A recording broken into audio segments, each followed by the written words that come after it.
ଜୟ ଜଗନ୍ନାଥ ସାଙ୍ଗମାନେ। ଆମେ ଗୋଟେ ବଢିଆ ଜାଗା ଯାଉଛୁ। ଆପଣ ମାନେ ଅପେକ୍ଷା କରନ୍ତୁ, ଆମେ ବହୁତ ଶୀଘ୍ର ଯାଇକି ଆପଣଙ୍କୁ ଦେଖଉଛୁ। ଦେଖନ୍ତୁ ଆମେ ଆସି ପହଞ୍ଚିଗଲୁ ସୁଆଣ୍ଡ ବ୍ରିଜ ପାଖରେ।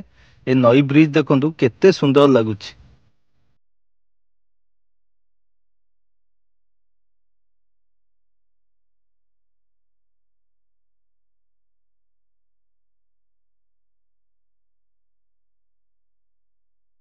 ଦେଖନ୍ତୁ ଆମେ ଯୋଉ ଜାଗାକୁ ଯାଉଛୁ ସେ ଗାଁ ରେ ଏଣ୍ଟ୍ରି କଲୁ।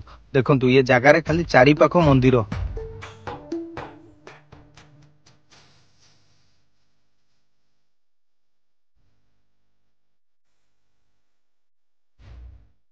ଆମେ ଯୋଉ ଜାଗାକୁ ଯାଉଥିଲୁ ସେ ଜାଗାରେ ଆସି ପହଞ୍ଚିଗଲୁ। ଏ ଚାରି ପାଖ ଦେଖନ୍ତୁ ନଡିଆ ଗଛ କେମିତି ସୁନ୍ଦର ଲାଗୁଛି। ତା ପାଖରେ ମନ୍ଦିର ଅଛି।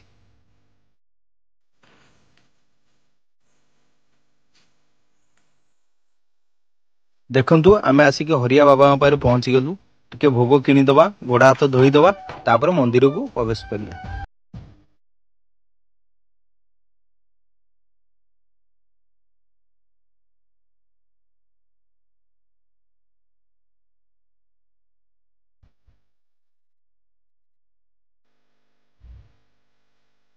ଦେଖନ୍ତୁ ଏ ମନ୍ଦିର ଚାରିପାଖ କେତେ ସୁନ୍ଦର ଲାଗୁଛି।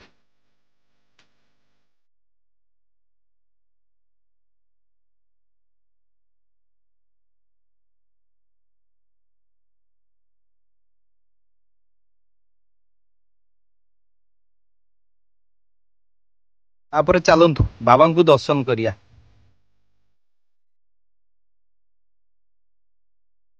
ଦେଖନ୍ତୁ ଏଠି ନଡିଆ କୋରା ଚାଲିଛି, ଚୁଡା ଘଷା ଚାଲିଛି। ଏଠି କ୍ଷୀର, କଦଳୀ, ଭାଙ୍ଗ ସବୁ ଭୋଗ ହୁଏ।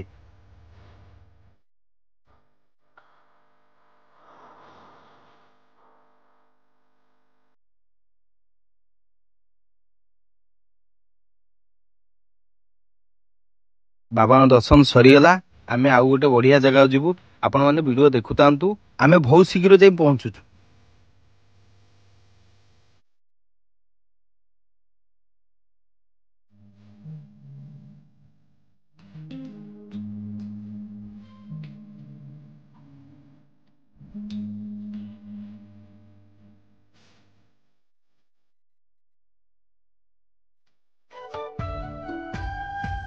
ହଉ ଆଜ୍ଞା, ଆମେ ଆସି ପହଞ୍ଚିଗଲୁ ବରାଳ ବାଲୁଙ୍କେଶ୍ୱର ଗାଁ ଭିତରେ।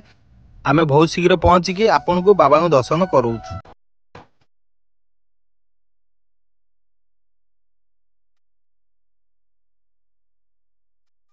ଦେଖନ୍ତୁ ଆଜ୍ଞା ଆମେ ଆସି ପହଞ୍ଚିଗଲୁ ମନ୍ଦିର ପାଖରେ। କୂଅରୁ ପାଣି କଢା ହଉଛି।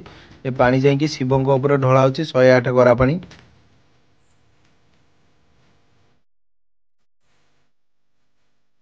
ଏଠି ମନ୍ଦିର ଚାରିପାଖ ଭକ୍ତ ବସିଛନ୍ତି।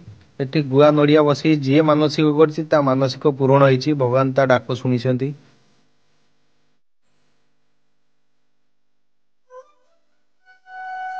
ଆମେ ଆସି ପହଞ୍ଚିଗଲୁ ସୁଆଣ୍ଡ ଛକ ଗୋପବନ୍ଧୁଙ୍କର ଗାଁରେ। ଆପଣମାନେ ଭିଡ଼ିଓଟି ଦେଖନ୍ତୁ ଲାଷ୍ଟ ପର୍ଯ୍ୟନ୍ତ। ବହୁତ ଭଲ ଲାଗିବ। ସବୁ ଦେଖେଇବୁ ଆପଣଙ୍କୁ।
ଆପଣଙ୍କୁ ଭିଡିଓଟା କେମିତି ଲାଗିଲା ଆମକୁ ଟିକେ ଶୀଘ୍ର ଜଣାନ୍ତୁ, ଶୀଘ୍ର ଜଣାନ୍ତୁ।